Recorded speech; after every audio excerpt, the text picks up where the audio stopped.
This is section 2.4, multiplying real numbers. First, you need to review the sign of products because you have to be clear about when a product is negative and when it's positive. And here are the rules. The product of two numbers with the same signs is always positive. So, for example, a positive number times a positive number will always yield a positive answer, and a negative number times a negative number will always yield a positive answer. So in this case, we have 5 times 5, that's 25. It's 25 positive because both the numbers that multiply together were positive. In the second case, we have two negative numbers, negative 6 and negative 4, being multiplied by each other. And that too results in a positive number, 24, because whenever you have the same signs being multiplied, your answer is positive. On the other hand, the product of two numbers with different signs is negative. So in this example, we have 2, a positive 2, times a negative 3, and that yields a negative 6. Whenever you have one positive and one negative, then the answer is always going to be negative. Now what it doesn't say here is when you start multiplying more than two numbers.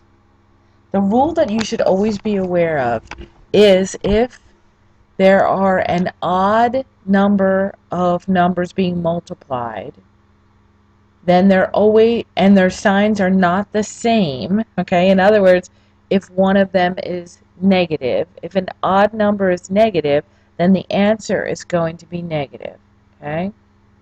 So odd negatives, it's going to be negative. So if you have 5 numbers and 5 of them are negative, your answer will be negative. If you have 5 numbers and 3 are negative, it's going to be negative. An odd number of negatives will yield a negative result. So see if you can find the products of these. Negative 3 times 6. Well, negative 3 times 6 is 18. It must be negative because one of those numbers is negative. In the second, you can see we have 3 numbers being multiplied. 2 are negative. Well, the two negatives cancel each other out and become positive. So that answer actually becomes 40. And in the third, we have 3 numbers being multiplied and 3 are negative. Remember the rule. If an odd number of numbers is negative, then the answer will be negative. So in this case, we know we're going to have a negative answer. 4 times 3 is 12, times 1/2 is 6, so this is going to be negative 6. There are lots of properties of multiplication, as you can see, and you need to know all of them. So take a look at all 5. These are the ones you should be familiar with. Now they're going to sound close to the addition ones, but all these are the properties of multiplication. So when you look at commutative, it's the commutative property of multiplication, and so on down the line. So the first one is commutative, and it says the order in which you multiply two numbers does not change the product. So A times B equals B times A, right? It doesn't matter if you switch them around, you're going to yield the same answer. So in our example, 4 times negative 5 would be exactly the same as negative 5 times 4. The associative property says the way that you group 3 numbers does not change the product. So if you take the quantity A times B and multiply it by C, it's exactly the same as A times the quantity B times C. The example here is the quantity negative 2 times 7 multiplied by 4. That's the same as negative 2 times the quantity 7 times 4. It doesn't matter which way in which order you multiply them or how you group them, you'll get the same answer. The identity property says that the product of a number and 1 is that number. So A times 1 is A. I don't think we need to go over that. The property of 0 says the product of any number and 0 is 0. So A times 0 is 0, so you can multiply anything, negative or positive, by 0, and it will yield the answer of 0. The property of negative 1 says the product of a number and negative 1 is always the opposite of the number. So A times negative 1 is the opposite of A. So in our case, if we have negative 2 times negative 1, it would yield the answer of the opposite of negative 2, or positive 2. So given examples, you should be able to name the property illustrated. So I started it here. I have the quantity of b times 7 times negative 5, and that equals b times the quantity 7 times 0.5. Remember, whenever you're changing the grouping, that's associative property. Think of it as who the numbers like to hang out with and what group they're in, who they associate with, and maybe it will help you remember the name of that property. In the second one, 8 times 0 is 0. Well, that's the multiplicative property of 0. It says that any number multiplied by 0 is 0. In the third one, negative 6 times y equals y times negative 6. And that is the commutative property of multiplication. Because you can change the order, you can move them around, and you still get the same answer. Why don't you look at the next two and see if you can identify the properties.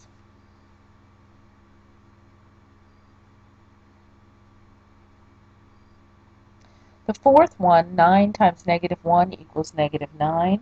That's the multiplicative property of negative 1, saying that any number multiplied by negative 1 is the opposite of that number. And the last one, 1 times v equals v, is the identity property of multiplication. You can multiply anything by 1 and you get the original number. Now we're going to take a look at some multi-step problems, well, at least one, using multiplication. So in this case, we're talking about a lake. We're talking about the elevation of the lake, how high it was. So in 1900, the elevation of Mono Lake in California was about 6,416 feet.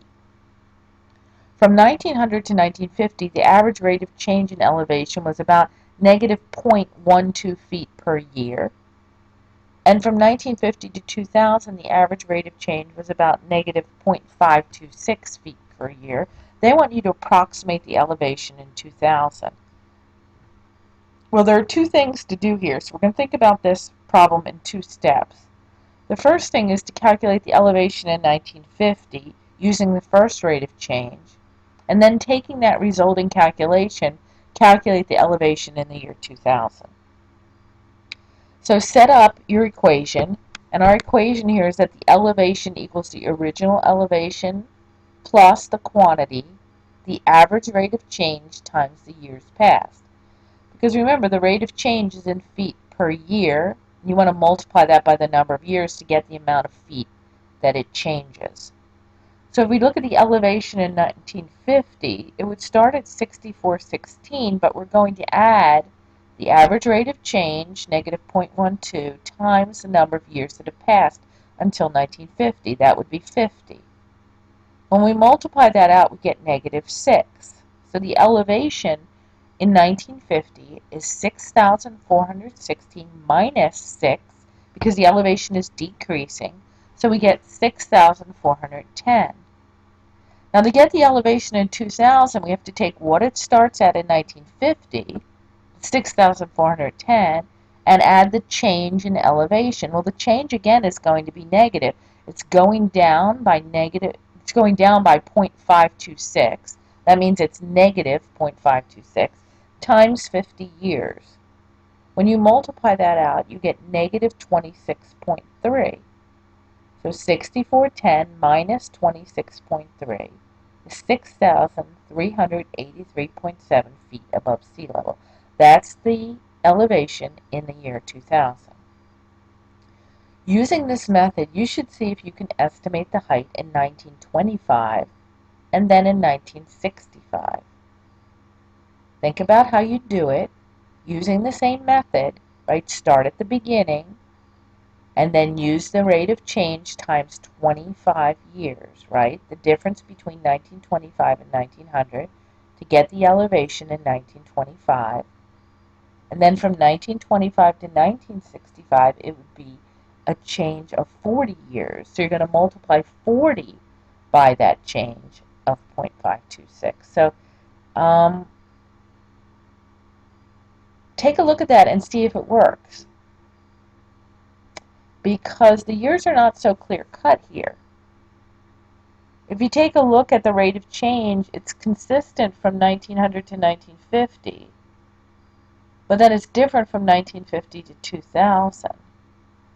So once you calculate the rate of change to 1925, you're going to have to do it again from 1925 to 1950, and then change the rate from 50 to 65. See if you can figure that out, and we can always talk about that in class.